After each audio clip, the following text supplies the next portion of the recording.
Some clarification questions on the exam, and so let me go over a couple of those real quick, and then we'll be dismissed. Let's see, what were the questions? Who came to me? The track questions, right? We wanted to know like track questions. So if you think about the difference between ascending tracks and descending tracks, you didn't have as many quote unquote synapses because you don't have ganglia, right? And then, for descending, you have the ganglia for ascending, and then you didn't have the dorsal root ganglia, right? Because that's just for ascending, not descending. So there's not as many synapses. So I think a couple of folks were coming into my office and asking if they had to know, first, second, third order, and if you look in the book, it doesn't really talk about it and use that type of language, right?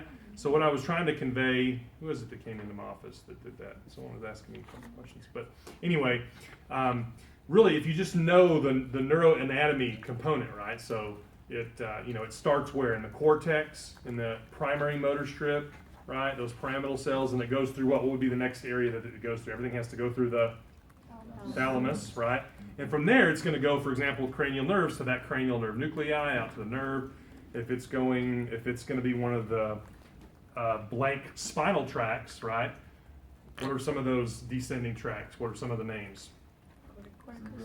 Corticospinal, okay. There's two of those, right? Like a lateral corticospinal tract and a medial corticospinal tract. Now, I do want you to tie in, even though this is not clinical in a sense, you should know it well enough to what that tract is responsible for, right? Because if you know where it starts and where it ends, then you truly know that tract, right? So, for example, if I ask you, what tract is responsible for this, right? And you might think, oh my God, I have no idea, right? But if you know, right, that the appendages are one set of tracts, right? Was it that medial group or that lateral group? And then within that group, right, which one was responsible for the distal-most control as opposed to the upper extremities? Then you would know that this is lateral corticospinal tract, right? And you can trace it, that it goes all the way through, right? The cortex, and you know where it crosses midline, after it hits the thalamus, where it crosses, and then it goes all the way down to the spinal cord level that's responsible for these neurons here, this motion here. So that type of question would be fair game. I wouldn't get too detailed, but anything that would be on the slides or that we went over would be. So those are more of the types of questions that I would ask really than first, second, third order, okay? So I may ask, go ahead. Sorry, actually. So kind of know where things cross too? Yes, okay. yeah, know where they cross. And some of them don't cross, right? Or some of them, they go all the way down ipsilaterally. Like what would be an example of that?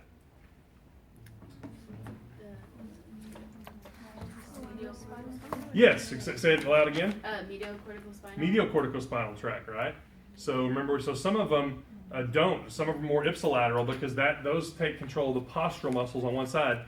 The clinical analogy to that is, remember we talked about before this class, you thought that everything on this side of the brain controls everything on this side, and that's not always the case, right? Some of them do cross and some of them are ipsilateral, right? Some are bilateral, right? Exactly, right?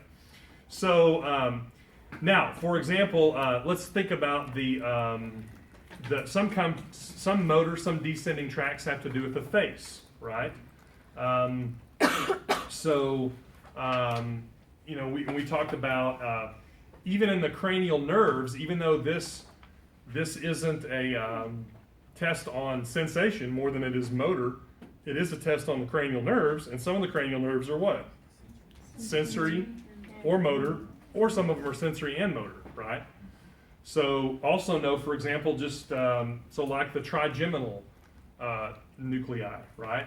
Know which one of those nuclei, because the trigeminal nerve has several nuclei, right, that it draws from before it forms that nerve. Know which one of those nuclei, for example, where does it go to? Where does the information from the face go from the trigeminal nerve? What nuclei does it hit? If it's carrying, discriminative touch information from the face. Where does it go to, right? Remember those different divisions of the trigeminal nerve nuclei? You have the main one, you have the main sensory nucleus. So which one would it be? So just take a look at those. Don't forget that there are several levels. Not all of them. Some of them are just one-to-one, right? Like the oculomotor, the motor component of the oculomotor nucleus, it's just going to come from the oculomotor nerve, right? Because it's purely motor. It does have that parasympathetic division for the pupillary part. But something like the trigeminal, that's one of those mixed ones, be sure to spend a little time reviewing that, right? If you haven't already, on, oh yeah, this part is ascending, it goes to this part of the nuclei of this cranial nerve, and then this part is motor, this is the descending part, and this goes out. Does that make sense? So that would be the only question that I would ever use the term, first order, would be if it's something like that, it might help, even though it was in the previous chapters, because we talked about information coming from the face, and it was in that sensory chapter, primary sensory chapter, that information coming from the face. Even though we hadn't talked about cranial nerves yet, it may behoove you to kind of go back and look at that, at least that one diagram in that one chapter, having to do with the sensory components of the trigeminal nerve and other cranial nerves, because you do want to revisit that a little bit. But if you know the cranial nerves, that's the main point, including the nuclei and kind of how they travel. All right. Any other questions? Yes, sir. Bilateral. We were talking about ipsilateral and bilateral. Does bilateral mean it comes down both sides simultaneously? Right. What that means, I know it's probably a stupid question. Yeah. No, it's not. Yeah. Both sides at the same time. Right. Right. So for example, lateral corticospinal tract, right? It's going to come down and cross, right, the lower medulla, and so the entire axons are going to go down and go to the other side, and then from this side it's going to go to that side. There are tracts that come down both sides, right? Ipsilaterally, both sides. Okay. So review those, right? You said ipsilaterally both sides. Would that be bilateral? I'm getting confused on that. You know what I mean? Right. So it doesn't. Let's look at an example here. Real quick. Doc, I don't think we'll be coming in too soon for his. Let's see. I think what he's asking, like, so for like lateral reticulospinal, you have them. Yeah, there's an example. bilaterally, So the left one would go both down the left and the right, and then the right one would both go down. Yes, the is left. that? Okay. Yeah. That's, Yeah. Okay. Yeah, that's a good example, and it would be found in this slideshow here if we were to go to the lateral. Cool. Can you say that one more time? So like the lateral reticulospinal is bilateral, so the left one would go both left and right, and then the right one would go both left and right. Mm-hmm. And if you go down here to these tracks, let's see, lateral reticulospinal is going to be in the lateral set, right? Did everybody agree? Right. So remember, go to these that kind of help you, right? So here's lateral reticulospinal tract, and so let's see.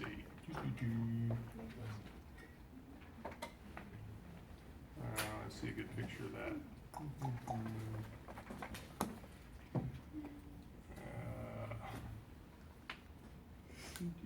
Let's see.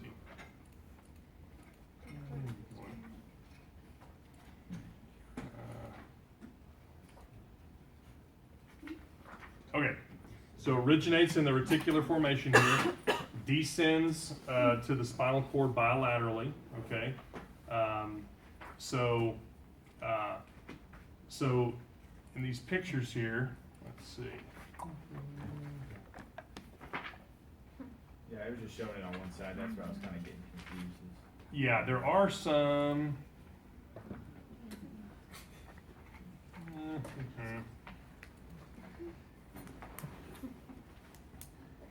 There's a good example. There's also some in the. Yeah, maybe go to medial vestibulospinal. Yeah, let's see. That's a good picture in the book.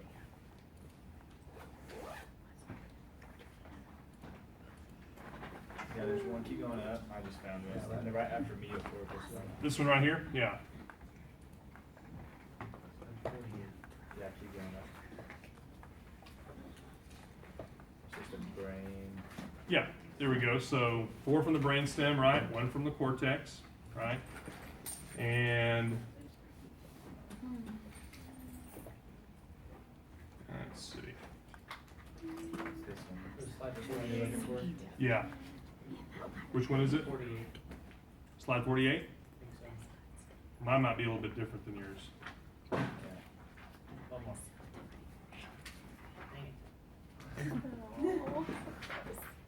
There we go. Look at right here. So here's an example right here. Okay? Ah, there you go. So here's medial vestibular nucleus, right? Here's your medial vestibulospinal tracts. You see how they come off? And so from this one nucleus on this left side here, it's going to come off and go down both sides. And then you'd have another one here that's not shown, right? It would come down both sides, right? In your medial vestibular nucleus.